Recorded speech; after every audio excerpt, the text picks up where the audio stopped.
भूखे नंगे मुसलमान जो पाकिस्तान में जिनके घरों में रोटी नहीं है उनके बच्चों को जिहाद समझाओ, 72 हूरों का ख्वाब दिखाओ, और जो सूरा नंबर 9 आयत नंबर 5 में लिखा है उसे रटाओ सुबह से शाम तक।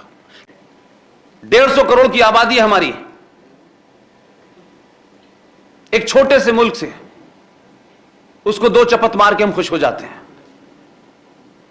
स्वार्थ से भरे हजारों ग्रुप बना लिए हैं, ये वाले हिंदू हैं, ये वाले हिंदू हैं, वो वाले हिंदू हैं, ये गंठी पहनते हैं, ये गंठी नहीं पहनते, ये टोपी लगाते हैं, ये नीले रंग का पहनते हैं, ये इतने बना लिए हैं हमने, और एक दूसरे के खिलाफ खड़ा हुआ है। 150 करोड़ की आबादी है हमारी, एक छोटे से मुल्क से, उसको 2 चपत मार के हम खुश हो जाते हैं।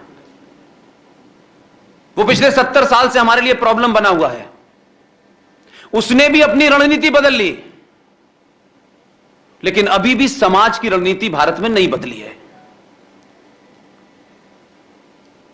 65 और 71 का युद्ध हारने के बाद पाकिस्तान का जो GHQ है, मिलिट्री हेडक्वार्टर है, वहां एक पॉलिसी बनी, और उसने पॉलिसी बनाई और उस पर 100% अमल किया। लेकिन हमारे नेताओं को तो कुछ और ही काम में बिजी थे। वो किसी को 10 साल, किसी को 5 साल, किसी को 15 साल प्रधानमंत्री बनना था। बड़ी बड़ी बातें करनी थी, झूठी बातें करनी थी। और यह पहला ऐसा देश है जिसके नेता अपने ही देश को बेवकूफ बनाते हैं, बाहर वालों को नहीं बना पाते। 1971 वॉर में जब पाकिस्तान के हिस्से को आपने बांग्लादेश में कन्वर्ट कर दिया, तो पाकिस्तान को यह समझ में आ गया कि भारत के साथ सीधे युद्ध में नहीं जीता जा सकता। तो जो उनकी पॉलिसी प्लानिंग के लोग थे इस्लामाबाद में, उन्होंने उस दिन से तय किया कि हम भारत से सीधे लड़ाई करेंगे नहीं, और लो कॉस्ट वॉर करेंगे, जिसमें इन्वेस्टमेंट बहुत कम होगा, गेन ज्यादा होगा। और उस डॉक्ट्रिन का नाम रखा bleed India with 1000 cuts. Bharat को 1000 जख्म दो जो लगातार रिश्ते रहें। और उसके तहत बिना कुछ कहे उसने अपनी फॉरेन पॉलिसी का हिस्सा बनाया कि 4 आतंकवादियों को ट्रेन करो, भूखे नंगे मुसलमान जो पाकिस्तान में जिनके घरों में रोटी नहीं है उनके बच्चों को जिहाद समझाओ, 72 हूरों का ख्वाब दिखाओ, और जो सूरा नंबर 9 आयत नंबर 5 में लिखा है उसे रटाओ सुबह से शाम तक, कि काफिर का कत्ल वाजिब है, उसका कत्ल करने के लिए तुम्हें कुछ भी करना पड़े, वो अल्लाह की राह में है। वो गरीब घर के बच्चे आपके यहां आए और आपके पूरे देश में कहीं कोयंबटूर में बम फट रहा है, कहीं बनारस में बम फट रहा है, कहीं दिल्ली में बम फट रहा है, और यह सिलसिला चला 10-15 साल तक। वो बम फोड़ते थे, हम ये कहते थे ISI का हाथ है, फिर आगे बढ़ जाते थे। फिर कुछ मरहम पट्टी हुई, फिर कुछ दिन के बाद कुछ हो गया, फिर कुछ दिन के बाद कुछ हो गया, लगातार यह स्थिति रही।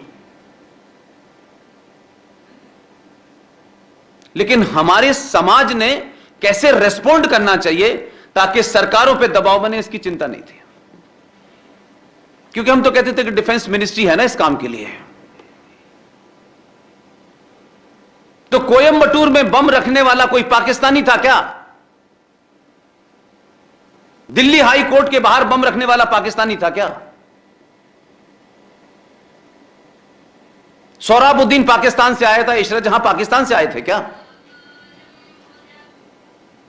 उन्होंने आप ही के देश के लोगों का इस्तेमाल किया, मरने वाला भी आपका, मारने वाला भी आपका, असला भी आपका, और पूरे देश की माइट को हिलाया।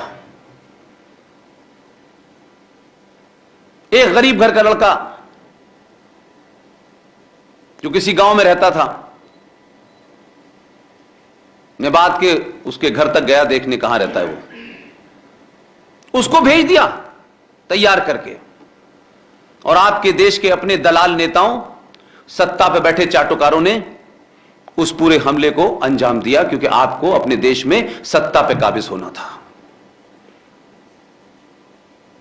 55,000 करोड़ एक दिन का नुकसान बॉम्बे में हुआ जब 26/11 हुआ। करने वाला जो था उसको हमने कई महीनों तक, क्योंकि दुनिया को हमको आदर्श दिखाना था कि हम कितने महान लोग हैं, कितने जुडिशियस लोग हैं, उसको पाला पोसा 2 साल तक, और फिर सजा सुनाई, फिर हमने फांसी दे दी। हम बहुत खुश हुए और यह सिलसिला रुक नहीं रहा।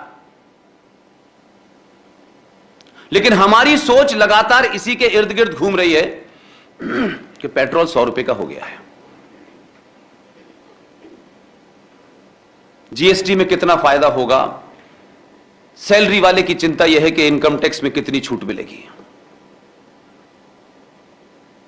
और हजारों ग्रुप बना लिए हैं हमने, स्वार्थ से भरे हजारों ग्रुप बना लिए हैं।